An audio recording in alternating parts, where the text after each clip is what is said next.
Assalamualaikum warahmatullahi wabarakatuh. Alhamdulillah, salatu wassalamu ala rasulillah, amma ba'd.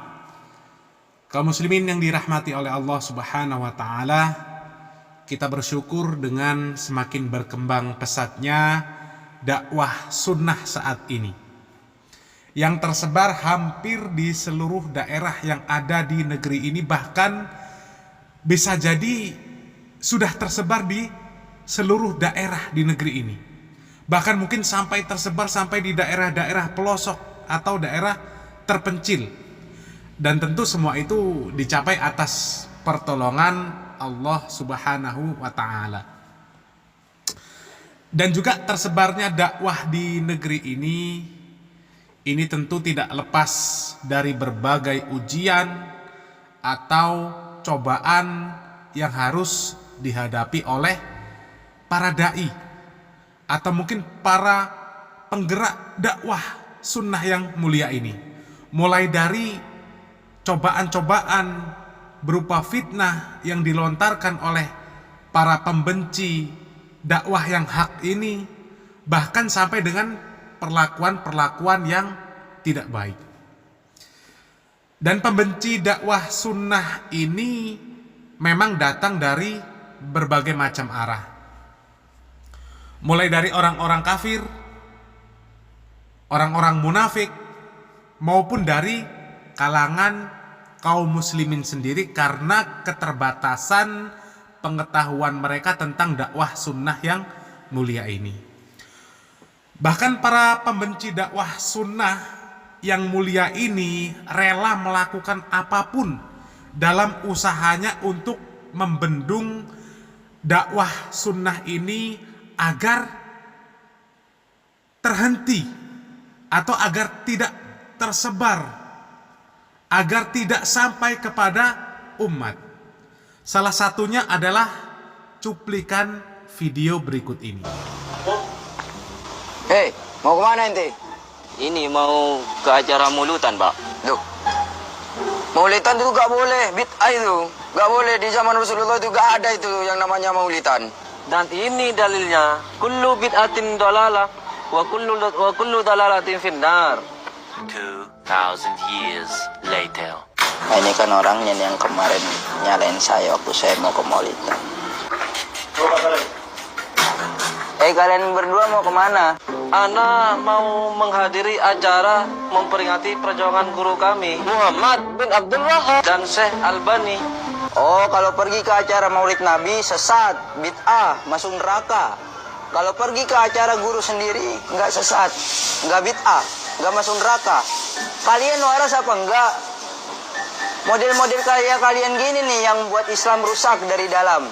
Dasar Wahabi, bahwasannya bid'ah. Nah, dalam video tersebut ini sangat terlihat jelas bahwa mereka ini sebenarnya menunjukkan ketidakfahaman mereka terhadap permasalahan yang mereka bahas. Mereka tidak faham sama sekali dengan dakwah sunnah yang mereka sebut dengan dakwah Wahabi. Ya, tidak ada dalam dakwah yang disampaikan oleh para da'i salafi atau ahlus sunnah atau yang mereka sebut dengan Wahabi yang menganjurkan agar memperingati perjuangan Syekh atau siapapun, apakah itu Syekh Muhammad bin Abdul Wahab atau Syekh Albani atau Syekh bin Bas dan lain sebagainya, apalagi merayakan kelahirannya. Ya, sebagai contoh, apabila ada seorang ulama atau yang semisal itu dihargai karena perjuangannya di dalam syariat Islam, maka cara untuk menghormati mereka adalah meneruskan dakwah yang mereka perjuangkan, bukan dengan memperingati hari di mana mereka lahir, di mana mereka itu menang dalam peperangan, di mana beliau wafat dan lain sebagainya. Begitu juga dengan Nabi Muhammad SAW.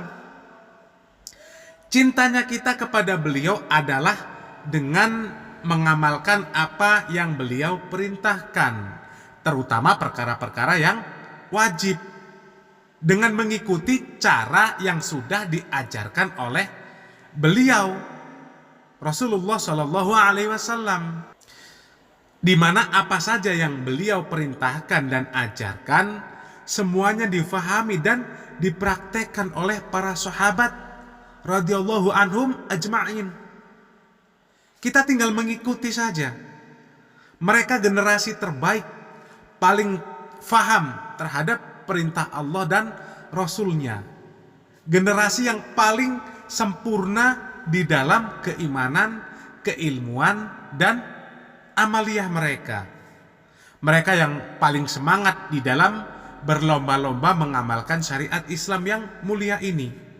Para sahabat, tabi'in, tabi'ut tabi'in, mereka adalah orang yang paling cinta dan paling memuliakan Rasulullah Sallallahu Alaihi Wasallam. Kita mencontoh mereka di dalam menerapkan cinta kita kepada Rasulullah Sallallahu Alaihi Wasallam, tidak membuat perkara-perkara yang menurut kita lebih baik dan menurut kita ada dalil yang dipakai untuk melakukan sebuah amalan tersebut, tapi tidak pernah difahami dan diamalkan oleh generasi terbaik yang dikatakan oleh Rasulullah Sallallahu Alaihi Wasallam. Khairun nas qarni summal ladzina yalunahum summal ladzina yalunahum. Kata Rasulullah Sallallahu Alaihi Wasallam, sebaik-baik manusia itu adalah generasiku, kemudian setelahnya, kemudian setelahnya. Tapi mereka tidak melakukan apa yang saat ini kita lakukan. Padahal seandainya mereka mengamalkan, seandainya mereka ingin mengamalkan, semua faktor pendukung untuk dapat terlaksana amalan tersebut sudah ada. Tapi mereka tidak melakukan karena memang itu tidak disyariatkan. Dan siapa yang lebih cinta kepada Allah dan Rasulnya dibanding mereka? Generasi yang Rasulullah Shallallahu Alaihi Wasallam katakan generasi terbaik, mereka yang paling cinta terhadap Allah dan Rasulnya. Tidak ada generasi yang setelahnya yang melebihi cintanya kepada Allah dan Rasulnya dibanding mereka.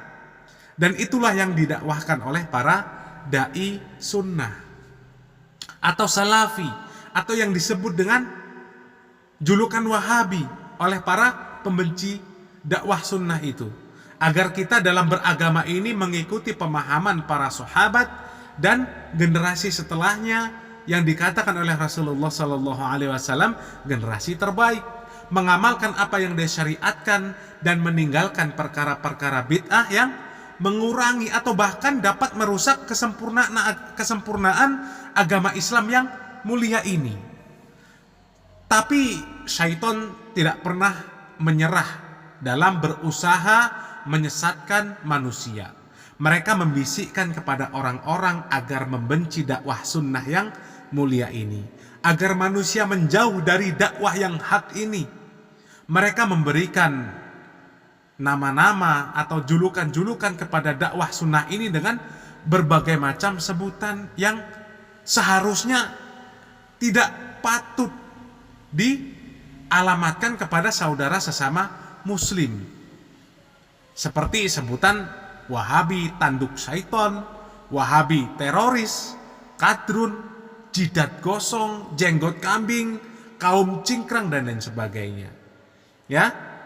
Yang sebenarnya tidak pantas ucapan-ucapan tersebut diucapkan oleh seorang muslim terhadap saudara muslim yang lainnya. Dan ternyata mereka bukan tidak punya alasan dalam melakukan hal yang seperti itu, meskipun alasan mereka itu juga didapat karena ketidakfahaman mereka dalam memahami apa yang disampaikan oleh dai-dai yang mereka sebut dengan Wahabi.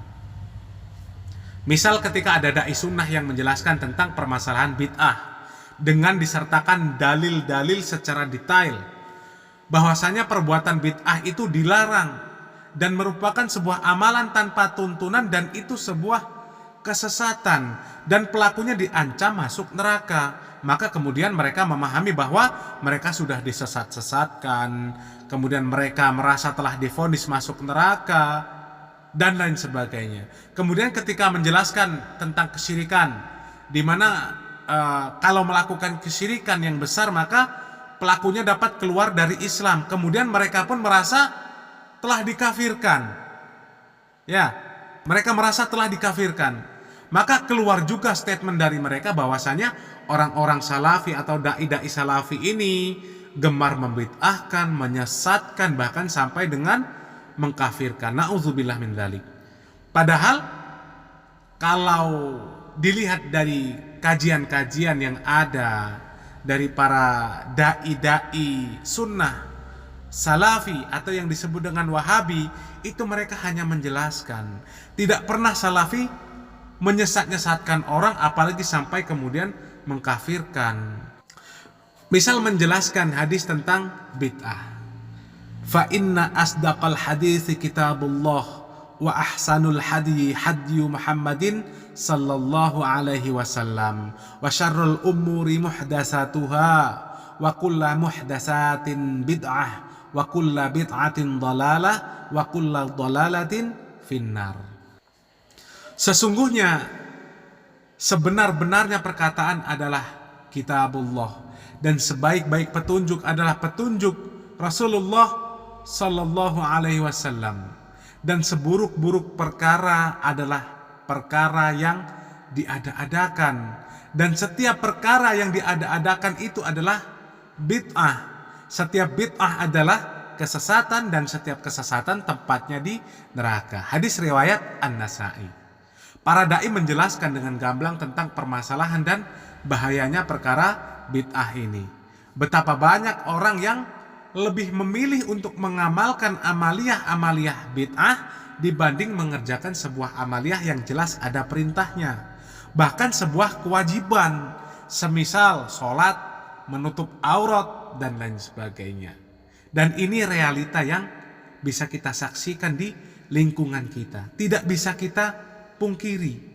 Dan dai-dai yang diberi sebutan salafi, wahabi oleh para pembenci dakwah sunnah ini, mereka terdepan di dalam menyampaikan ilmu agar kita mengenal Allah dan Rasulnya, serta beribadah dengan benar sesuai tuntunan Al-Quran dan sunnah dengan pemahaman para salaf. Dan dakwah yang dibawakan sangat jelas dan ilmiah, mudah difahami oleh siapapun. Barakallahu fikum. Wassalamualaikum warahmatullahi wabarakatuh.